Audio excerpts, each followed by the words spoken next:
రాజధాని అమరావతిలో జరుగుతున్న నిర్మాణ పనులను రాష్ట్ర మంత్రులు డీఎస్బీవీ స్వామి, నారాయణ, గొట్టిపాటి రవికుమార్ గురువారం పరిశీలించారు. ఈ సందర్భంగా రోడ్లు, ప్రభుత్వ భవనాలు, ఐకానిక్ టవర్లు, ఎమ్మెల్యేల క్వార్టర్స్ నిర్మాణ పురోగతిపై అధికారులతో సమీక్ష నిర్వహించారు. అనంతరం మీడియాతో మాట్లాడిన మంత్రి డీఎస్బీవీ స్వామి, అమరావతిలో నిర్మాణ పనులు వేగంగా కొనసాగుతున్నాయని తెలిపారు. రాజధానిని అత్యాధునిక సౌకర్యాలతో కూడిన అద్భుతమైన నివాసయోగ్య నగరంగా తీర్చిదిద్దుతున్నామని చెప్పారు. ఐకానిక్ టవర్ల నిర్మాణంలో తొలి డైమండ్ పూర్తయిందని, డిసెంబర్ నాటికి 12 అంతస్తుల నిర్మాణం పూర్తవుతుందని మంత్రి వెల్లడించారు. రాష్ట్ర అభివృద్ధికి అమరావతి కీలక కేంద్రంగా మారుతుందని, త్వరలోని అంతర్జాతీయ విమానాశ్రయం కూడా అందుబాటులోకి వస్తుందని ఆయన పేర్కొన్నారు. రాజధాని నిర్మాణ పనులను నాణ్యతతో, నిర్దేశిత గడువులో పూర్తి చేయాలని అధికారులకు మంత్రులు ఆదేశించారు. అమరావతిని ప్రపంచస్థాయి రాజధానిగా తీర్చిదిద్దడమే ప్రభుత్వ లక్ష్యమని వారు స్పష్టం చేశారు. అమరావతిలో జరుగుతున్న అభివృద్ధి పనులని మా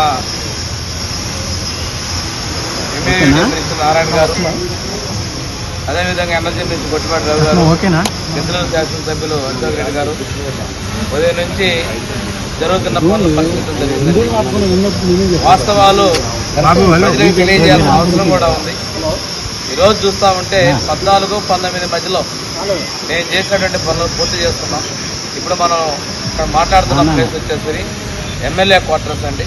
ఇవన్నీ కూడా చాలా చక్కగా వెల్ వెంటిలేటెడ్గా సరిపోయినటువంటి విశాలంగా నిర్మాణం చేసుకోవడం జరిగింది.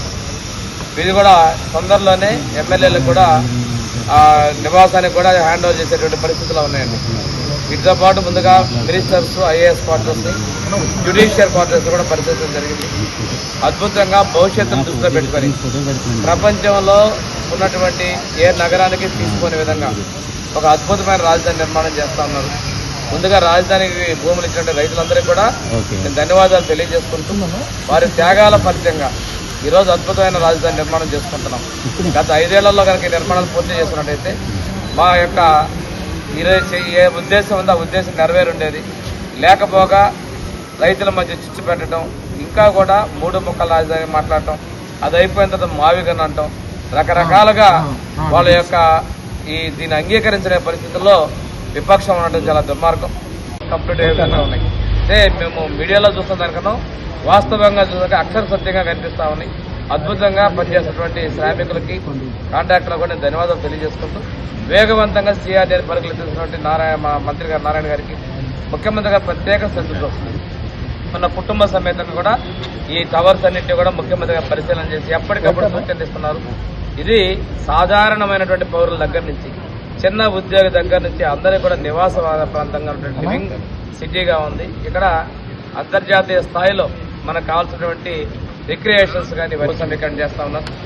మన తొందరలో కూడా ఇది అయిపోయిన తర్వాత ఇంటర్నేషనల్ ఎయిర్పోర్ట్, మనం ఇందాక మేము మాట్లాడుతున్నాం రవి గారు, మేమందరం కూడా శంషాబాద్ పెట్టినప్పుడు ఇది ఎందుకున్నారు, ఔటర్ రింగ్ రోడ్ ఎందుకని చెప్పేసి మాట్లాడిన పరిస్థితుల్లో ఆ ప్రాంతాల్లో కూడా విపరీతమైన రద్దీ ఉండి రోడ్లు కూడా వైండింగ్ చేసే పరిస్థితి వస్తుంది.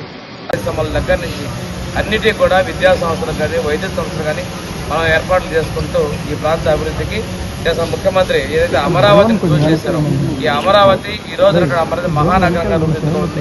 తొందరలోనే అధికారులు, ప్రజాప్రతినిధులు కూడా ఇక్కడ నివాసాలు ఏర్పరచుకోవడానికి చాలా సంతోషంగా ఉందండి. Thank you very much. అదే సెక్రటరియట్ టవర్స్ కూడా మేము మీడియాలో చూసిన దానికన్నా కూడా ఇంకా ఎక్కువగానే జరుగుతూ ఉన్నాయి. ఇప్పుడు చూస్తూ ఉంటే దాదాపుగా 5-6 ఫ్లోర్లు జరుగుతూ ఉన్నాయి. డిసెంబర్ నాటికి ఫస్ట్ డైమండ్ ఫామ్ అయిపోతా ఉందండి. డిసెంబర్ నాటికి 12 ఫ్లోర్లు పూర్తయ్యే విధంగా కనిపిస్తాయి 5 టవర్లు కూడా. దాని ఆ వేగం చూస్తుంటే మనం అనుకున్న విధంగా ఇక్కడ ఫంక్షనింగ్ తోటే అమరావతిలో కొత్తగా ఏర్పాటు చేసే టవర్స్తోనే పరిపాలన చేసుకునేటువంటి పరిస్థితి కూడా ఉన్నాయని చెప్పేసి తెలియజేస్తానండి.